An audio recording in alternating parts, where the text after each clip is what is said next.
আসসালামু আলাইকুম প্রিয় দর্শক। একটু বসুন্ধরার ভিতরে একটু হাঁটাহাঁটি করছি, ঘোরাফেরা করছি। সার্বক্ষণিক যখন নিজের ব্যবসার কাজে ব্যস্ত থাকি এবং জানেন সকলেই মেইন রোডে ব্যবসা করি এবং সেখানে সারাক্ষণ গাড়ির হর্ন, ট্যাপ ও আওয়াজ ব্রেনটা একটু বিচলিত এবং উদ্বেলিত থাকে। কিন্তু বসুন্ধরার পাশেই বসুন্ধরা আবাসিক এলাকা, রেসিডেন্সিয়াল এলাকা, এখানে আসলে নিজের মনের ভিতরে একটু শান্তি অনুভূত হয়। গ্রাম্য পরিবেশ, গ্রাম্য আবহ এটা এখানে লক্ষ্য করা যায়। সেখান থেকে একটু মাঝে মাঝেই হাঁটাচলা করি। এই বসুন্ধরার ভিতরটা আপনাদেরকে দেখাচ্ছি। আসলে এই বসুন্ধরা আমাদের চোখের সামনেই।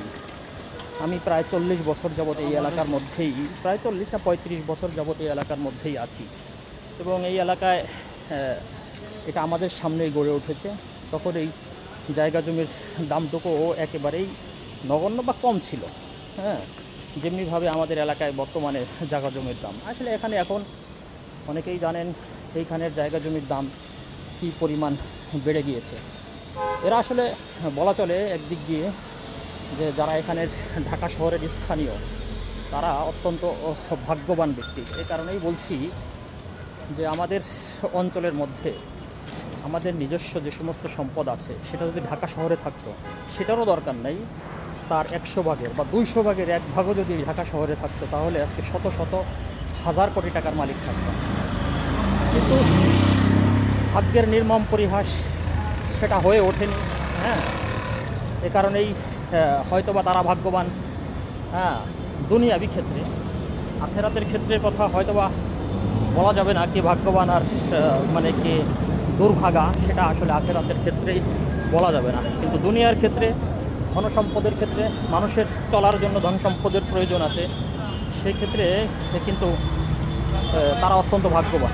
কারণ আমাদের গ্রামে যে সমস্ত জমি জমা আছে বা ধন সম্পদ আছে, সেটা যদি বললাম যে 200 ভাগের 1 ভাগও যদি ঢাকা শহরে থাকতো তাহলে আজকে আমরা আর্থিক স্বাবলম্বী, কোনো কিছুই চিন্তা করা লাগতো না।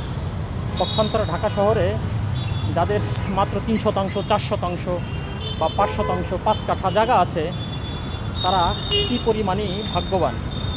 এই কারণেই আসলে বসুন্ধরার সেই অ্যাপোলো বা এভার কেয়ার হাসপাতালের যে রোডটা, এখান দিয়ে ঘোরাফেরা করছি।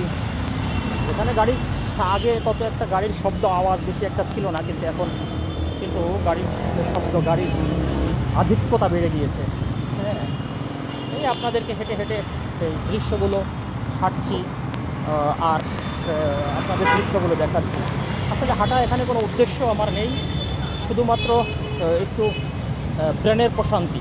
সার্বক্ষণিক জানেন নিজের ব্যবসায়ী কাজে মত্ত থাকি, নিজের ব্যবসায়ী কাজের মধ্যেই সার্বক্ষণিক থাকি, সেজন্যই হয়তোবা ব্রেনের প্রশান্তিও দরকার আছে মাঝে মাঝে। যার কারণেই যখন একটু ফুরসত পাই তখন মানে হেঁটে হেঁটে বা বসুন্ধরার ভিতরে যেখানে একটু গ্রাম্য পরিবেশের অবস্থা দেখা যায় সেখানে একটু হাঁটাচলা করি।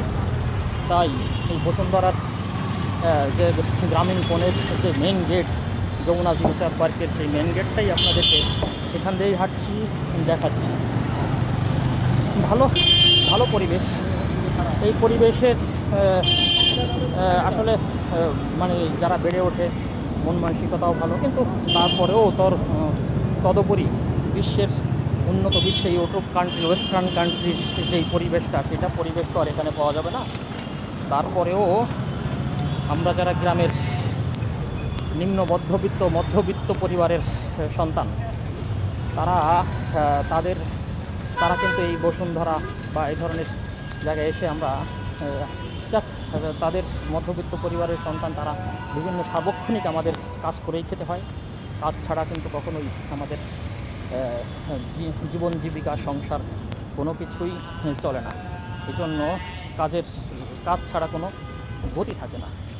যা হোক, আপনাদের এই বসুন্ধরার দৃশ্যগুলো দেখিয়ে দেখিয়ে সামনের দিকে হেঁটে চলছি। সবাই ভালো থাকবেন। আল্লাহ হাফেজ।